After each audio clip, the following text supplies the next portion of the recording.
माझ्या जीवनातले काही किस्से साहेब तुम्हाला सांगतो. मी कितवी शिकलेला आहे?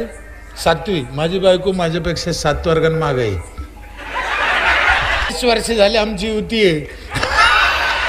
एकदा काय झालं, आमच्या तिकडे स्वाध्याय परिवार चालतं, पांडुरंग शास्त्री आठवलेचं. ती ताई आल्या आम्हाला म्हणे, दादा चला आज संध्याकाळी तिथे कार्यक्रम आहे, या त्या जागेवर. म्हणलं येऊ. दोघं या म्हणण्यावर बायको. म्हणलं दोघं येऊ. लक्ष्मीनारायण म्हणते ती. म्हणलं दोघं येऊ. डबे घेऊन या म्हणे, डबा पार्टी करू. म्हणलं जाऊ. म्हणलं काहीतरी ऐकायचं, प्रवचन यायचं. तिथं गेलो आम्ही. 18-20 जोड्या जमा झाल्या. ती ताई म्हणे आपल्या कार्यक्रमाला उशीर आहे, तोपर्यंत आपण एक खेळ खेळू म्हणे. ताईनं आम्हाला खेळ समजून सांगितला. तो खेळ असा होता, महिलाला लक्ष्मी म्हणते, पुरुषाला नारायण म्हणते. लक्ष्म्या एका बाजूनं बसवल्या, नारायण एका बाजूनं बसवले. 18-20 जोड्या होतो आम्ही. तो खेळ असा होता, 3-3 4-4 प्रश्न एकाला विचारत होते. म्हणजे ज्या लक्ष्मीला 4 प्रश्न विचारले कानात, उत्तर द्यायचं कानात तिनं, आणि तेच प्रश्न तिच्या नवऱ्याला म्हणजे नारायणाला विचारायचे कानात, त्यांना बी उत्तर द्यायचं.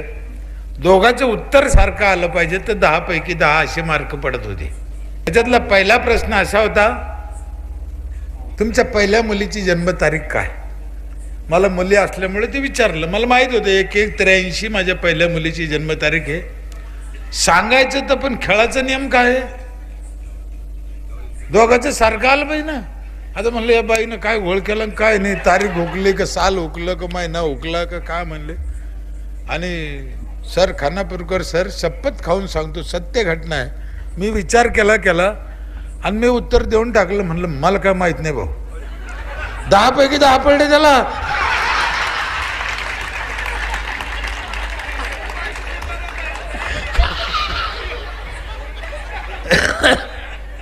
वास्तविक पाहता 1183 त्याचं उत्तर होतं. मला माहित होतं, पण मी सांगितलं कारण मला त्या खेळात जितायचं होतं. मला माझ्या जोडीदाराला घेऊन चालायचं होतं. म्हणून एखाद्या खेळात तुम्हाला जितायचं असलं तर 2 पावलं मागे सरकायची पण तुमची तयारी असली पाहिजे, नाही तर काय उपयोग नाही, मागेच आहे. त्या दिवशी एक गोष्ट मी लय महत्वाची शिकलो. ह्या जगात तुम्हाला किती अक्कल आहे याला काही किंमत नाही. तुमच्याजवळ काय काय आहे याला बी काही किंमत नाही. तुम्हाला किती जणाला घेऊन चालता येते त्याच्यावर तुमच्या अकलीची किंमत आहे, नाही तर तिचा काय उपयोग नाही.